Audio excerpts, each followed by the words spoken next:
quantificável. De Viseu para Setúbal, uma boa parte dos estudantes do Instituto Politécnico de Setúbal consegue emprego e, em muitos casos, na região. A direção do Instituto diz que o Politécnico tem tido um forte impacto na cidade e também nos arredores, e os resultados estão à vista, como verificou a jornalista Lídia Cristo. Do Instituto Politécnico de Setúbal saem todos os anos 1000 licenciados e estudantes de mestrado. 90% conseguem arranjar emprego, mais de metade no distrito de Setúbal, o que reflete o interesse das empresas, diz Pedro Dominguinhos, o presidente do Instituto. As empresas da região conseguiram aumentar as suas qualificações através dos licenciados do Instituto Politécnico de Setúbal. Hoje em dia são inúmeros os exemplos da maior parte das empresas, quer a Auto Europa, quer a Portocel, quer em pequenas e médias empresas. Portanto, é algo que hoje em dia nós conseguimos perceber. Portanto, deste ponto de vista, nós conseguimos perceber que o impacto do Politécnico na região era significativo. As ofertas de emprego não param de chegar ao Instituto, sobretudo para determinadas áreas. Eu diria, semanalmente temos ofertas de emprego e não conseguimos satisfazer nas áreas das engenharias informáticas, das mecânicas. Portanto, são áreas muito significativas onde existe uma procura muito grande. O próprio Politécnico é um dos maiores empregadores do concelho de Setúbal e isso também acaba por ter impacto na economia da região. A presença de estudantes, a presença de cerca de 6.000 estudantes, a presença de 600 funcionários na região significa que as pessoas consomem, que as pessoas investem. Portanto, deste ponto de vista, a própria região acaba por beneficiar em termos diretos, e tanto que o que foi estimado foi que cerca de 1,7% do PIB é a responsabilidade do Instituto Politécnico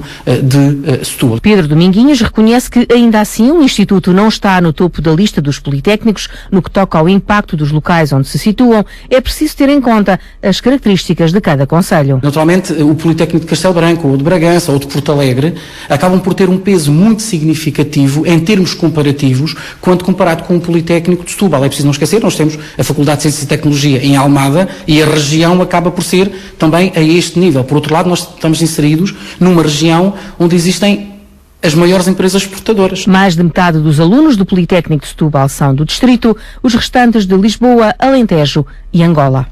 Sr. Professor, é interessante se calhar compararmos este caso de Setúbal, em que ouvíamos precisamente que as grandes empresas exportadoras do país estão sediadas naquele concelho, por exemplo, com o caso de Bragança, um caso que ainda aqui não falámos.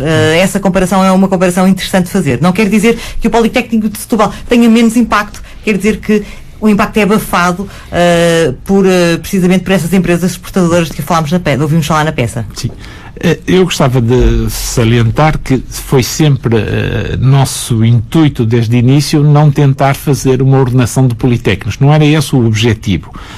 Obviamente os números podem permitir uma ordenação, podemos ordená-los pelo número de estudantes, pelo impacto no número de empregos ou pelo PIB, mas o objetivo não era esse. O objetivo era perceber como é que os institutos impactavam no tecido económico. De facto, se nós olharmos em termos de maior empregador, por exemplo, em Bragança, o Politécnico é o segundo empregador. Creio que também em Setúbal também é o segundo empregador. Já em Viseu é o sétimo empregador. Obviamente também Setúbal é uma região muito mais desenvolvida sob o ponto de vista industrial, com muito maior número de empresas, com empresas que exportam, com empresas de daí o impacto no PIB ser reduzido. Enquanto que em Bragança, onde há algumas empresas, pelo menos estou-me a lembrar de um caso de uma grande empresa, mas a grande empresa em Bragança é o hospital.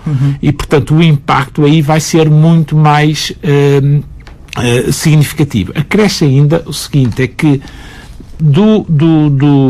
o que nós chamamos de efeito de exportação, isto é, o número de alunos que vieram de outras regiões para estudar no Politécnico, em qualquer um dos Politécnicos. No caso de Bragança, esse valor atinge os 64% praticamente. 64% dos alunos de Bragança são de fora? São de fora do concelho de Bragança e de Mirandela. É interessante fixarmos esse número, porque tendo em conta a desertificação do interior do país, estamos a olhar para uma lufada de ar fresco em Bragança. Sim.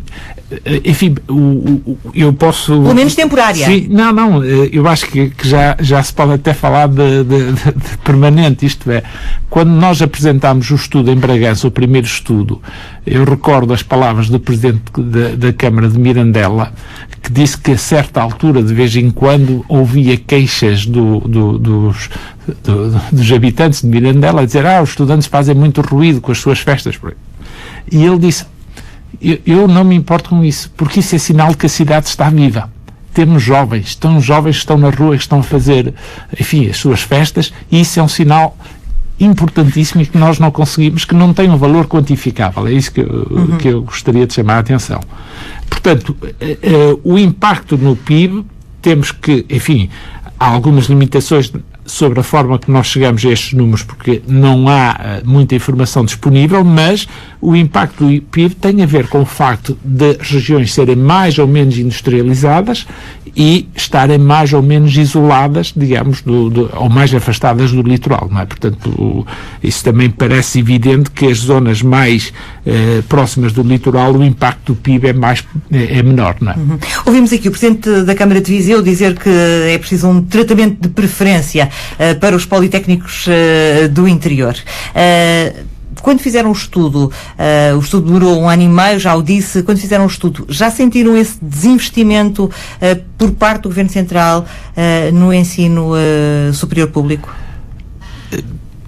Enfim, senti diretamente, não, porque o objetivo do estudo não era esse. Não era esse. Agora, essa é uma preocupação que quem olha para o sistema como um todo não pode deixar de ter. Isto é, a presença destes politécnicos muito bem distribuídos por todo o país e sobretudo no interior, permite o acesso dos jovens a uma formação superior, sabendo nós que a educação superior é a maior alavanca social.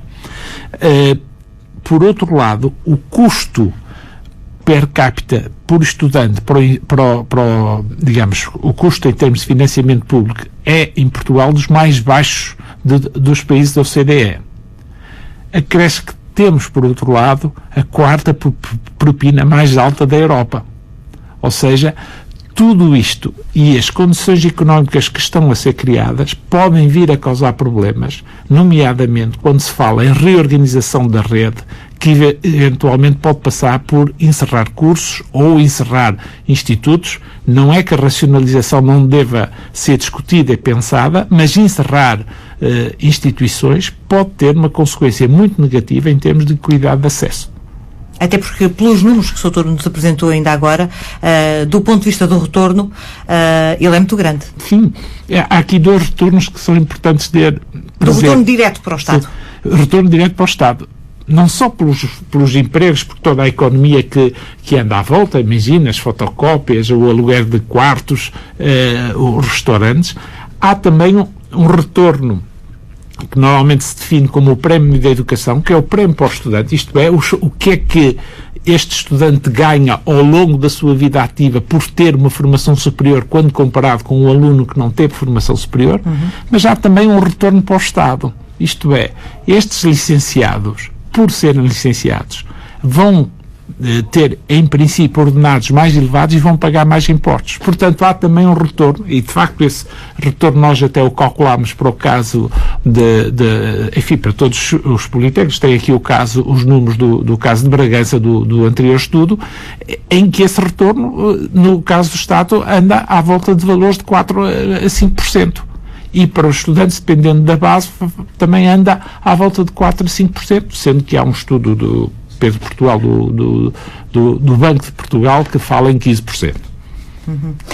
O Governo anunciou este mês que pretende avançar com uma fórmula de financiamento das instituições do ensino superior que tenha em conta precisamente o contributo que elas têm na dinamização da economia onde estão inseridas. Perante estes números e toda esta nossa conversa aqui no Portugal em direto, faria sentido que assim fosse, porque tendo em conta os números que este estudo da Faculdade do Instituto de Ciências Biomédicas Abel Salazar da Universidade do Porto nos apresenta, eles só teriam a ganhar, os politécnicos, se assim fosse, porque bastava pegar, enfim, nestes números de impacto direto no PIB, impacto direto na criação de emprego, para perceber que seriam discriminados positivamente. Mas o Dr. tem Tem dúvidas quanto a esta ideia do Governo? Sim, eu tenho dúvidas, e isso mais não pelo que decorre do estudo, mas pela minha leitura da política do Governo, não é? Para mim parece-me que o Governo está com a intenção do Governo é reduzir o financiamento, pelas dificuldades que nós sabemos, reduzir o financiamento do ensino superior, sendo que ele é o mais baixo per capita, dos mais baixos per capita na OCDE, e portanto isso vai, digamos, é possível justificar a redução do investimento, enfim, como as pessoas deixam de fazer determinado tipo de atividades.